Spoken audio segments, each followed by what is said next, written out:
Tout au long de ce mois de septembre, vous pourrez découvrir une exposition à la médiathèque de Châtes avec quelques belles photographies réalisées par Philippe Ringenot. Philippe Ringenot est avec nous aujourd'hui sur Radio Sud Grésivaudan. Bonjour Philippe. Bonjour. Alors, profession, vous me l'avez dit, tout simplement photographe. Photographe, oui, humaniste. Humaniste, alors c'est quoi la particularité du photographe humaniste? Je m'intéresse à l'homme, photographie sociale et culturelle. Vous travaillez surtout autour de l'art? Oui, à la base, oui, c'est de la photographie d'art, c'est de la photographie documentaire qui est devenue de la photographie d'art au fur et à mesure. C'est votre première profession? Oui, j'ai toujours fait ça. Enfin, avant c'était un magasin, je travaillais pour le commun des mortels, en client standard de commerce. Et petit à petit, je me suis vraiment spécialisé dans ce domaine-là, parce que c'est ce qui me correspondait le plus. Il était en adéquation avec mon fait de voyager, de rencontrer des gens, de m'intéresser à eux, ça me permettait de rapporter, et pour moi c'était un moyen de langage, de communication qui s'imposait naturellement, quoi. Alors vous avez allié deux passions, le voyage et la photographie. Oui, alors je ne sais pas de qui la poule et de l'œuf était là le premier, mais oui, effectivement, ça va de soi, ça va de pair. Ce qui m'a fait réagir sur le fait que la photographie n'était pas forcément que commerciale, et cette relation avec l'argent autour de la photographie en commerce me posait problème à l'époque. Et donc du coup, je suis passé sur de la présentation d'expositions, sur du travail plus intimiste autour d'associations ou de structures municipales et autres, où là, on a pu, cette relation de photographie vaut 3 euros, 5 euros, enfin, on a pu ce domaine-là. Philippe Ringenot, vous venez de Manosque. Oui, Alpes d'Haute-Provence avec l'accent qui chante. Et vous vous retrouvez à Saint-Martin en 2009. Qu'est-ce qui a fait que vous êtes retrouvé ici? C'est au hasard des rencontres, comme la même façon que je voyage à l'étranger, c'est le hasard des rencontres. Là c'est pareil, j'ai rencontré quelqu'un à l'époque en Isère et je suis venu en Isère. Et j'y suis resté, oui, jolie terre d'accueil, tombé amoureux de la région. Quand vous êtes arrivé ici à Saint-Marcelin, vous étiez déjà dans cette façon de travailler avec la photographie? Oui, tout à fait. J'ai commencé à m'intéresser à ce style de photographie dès 2003 quand je suis parti sur la route de la soie à pied en autostop avec l'appareil photo et des tonnes de films dans mon sac à dos parce que j'étais en argentique à l'époque. Et donc du coup, la photographe documentaire s'est installée. Il fallait ramener quelque chose de ce voyage, donc c'est difficile de parler de 7 mois de voyage à pied.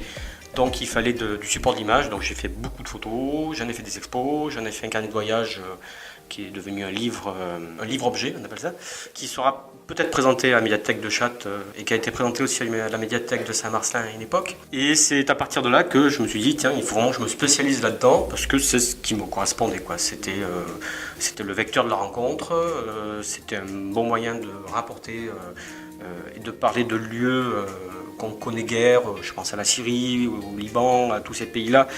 Malheureusement, l'actualité fait qu'on en parle beaucoup maintenant, mais à l'époque, ce n'était pas le cas. L'Algérie, donc c'est un support médiatique qui était pour moi très important, quoi. Ce sont ces pays-là qui vous intéressent vraiment? Il y a quelque chose pour vous là que vous aimez puiser? Je suis d'origine méditerranéenne, je suis né à Manosque. Tout le pourtour méditerranéen, je ne de cesse de l'arpenter. Malheureusement, parfois un peu coincé, mais j'aurais du mal à retourner en Syrie à l'heure actuelle, mais j'y retournerai bien, oui. C'est quoi alors votre rythme de voyage? Alors avant que je me marie, c'était assez infernal, j'étais rarement dans le coin.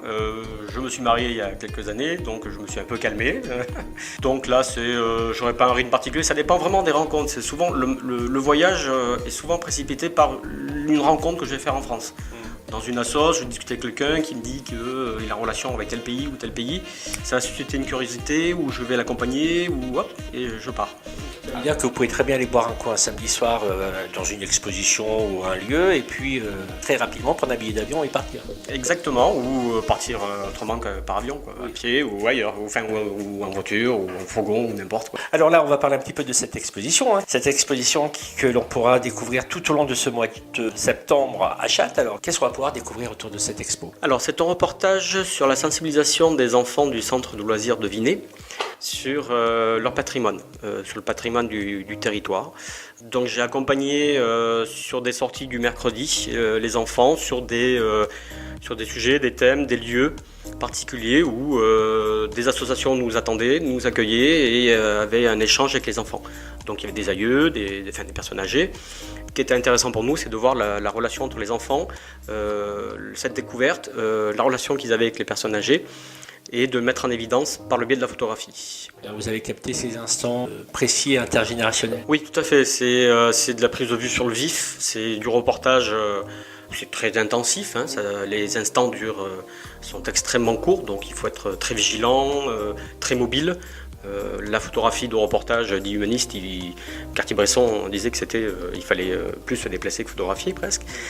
Donc il faut vraiment avoir l'esprit ouvert au maximum, les yeux grands ouverts, être prêt à faire 4 à 5 enjambées pour réussir à capter le petit regard qui se passe, l'échange, des mains qui se touchent, un contact avec un outil, avec un lieu, une vieille pierre. Enfin, voilà, donc c'est de la photographie prise sur le vif, en noir et blanc, pour avoir la dimension documentaire. Et on a présenté ça sous forme de grandes planches, des 40-60 avec plusieurs photos, qui relate des rencontres sur des lieux. Alors voilà, il y a de la rencontre humaine et puis il y a de la rencontre patrimoniale. Oui, on est allé sur des lieux comme la Galicière, comme l'Artaudière, comme Notre-Dame-de-Lausier pour découvrir l'église. On est allé à Pont-en-Royan, Saint-André-Orient, enfin voilà, tout au long de l'année on fait des lieux comme ça qui sont dispatchés dans le sud Grésivaudan. Et le projet continue ? Et le projet continue, ça va pas tarder à redémarrer là, et au final, donc on réétoffe cette expo tout au long de l'année. Et au final, l'idée est de générer un livre pour que les enfants aient quelque chose à léguer.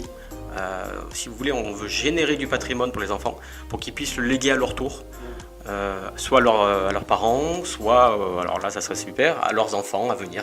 Ça serait magique. L'idée c'est de continuer de faire perdurer notre histoire, notre patrimoine, et qui, je crois, dans toutes les régions de France et du monde, il y a toujours quelque chose à apprendre. Oui, c'est notre identité. Alors bon, moi je suis pas du coin, mais je m'identifie quand même. Ces enfants-là sont nés dedans. J'ai capté des regards d'enfants sur un talus qui regardent le haut de Vinay. Je les entendais parler, ils parlaient de lieux que moi je ne connaissais pas. Enfin, ils s'identifient, ils connaissent ces coins-là. À ces moments-là, il y a aussi des personnes un peu plus anciennes qui viennent raconter des choses. Oui, complètement. Alors c'est au château de Montvinet, on a eu une relation très intéressante avec les membres du château.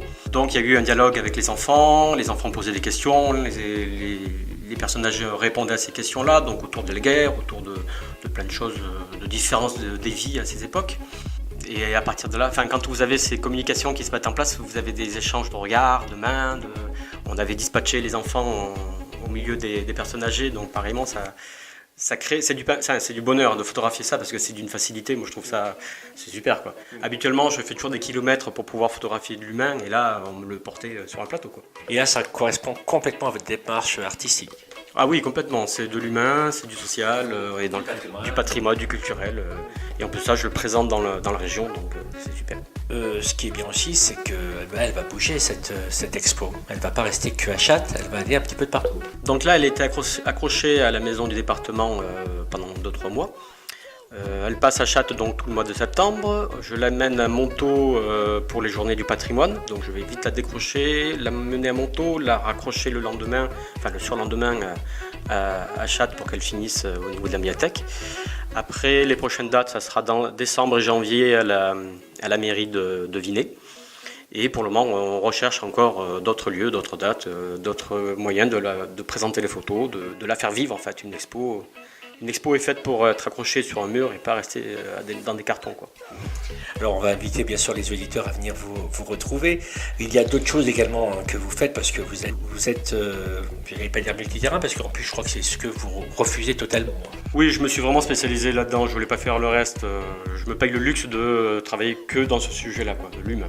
La jeunesse est souvent là, en tout cas dans les propos que vous m'avez tenus. C'est ce qu'on me demande à l'heure actuelle. Là je bosse depuis 2 ans avec la municipalité des Chirolles et le bureau d'information initiative jeunesse sur des rencontres internationales jeunesse qui ont lieu tous les mois de juin. Mais je peux travailler aussi avec des artistes, je fais souvent des échanges artistiques avec des artistes du coin. Je pense aux Torrentes, les peintres à l'Albinc, peintre et tatoueur maintenant, à Thérèse Signa qui est sur Saint-Marcelin. J'ai fait un reportage aussi pour Éric Martin qui est un super sculpteur d'œuvres métalliques à Mercurol.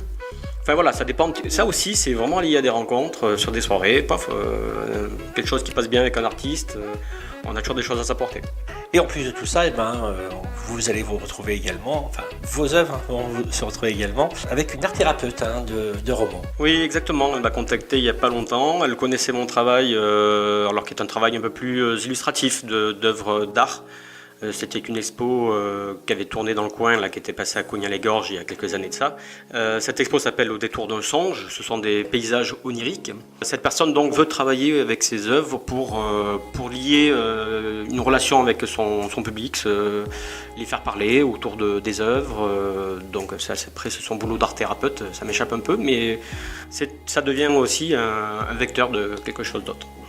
Voilà, vous parlez de Cognac-les-Gorges, d'art-thérapie. Comment ça se passe généralement? Alors là, je suppose que l'art-thérapeute a vu vos œuvres auparavant, mais qui décide que vous allez exposer à Cognac? On vous appelle, on vous demande?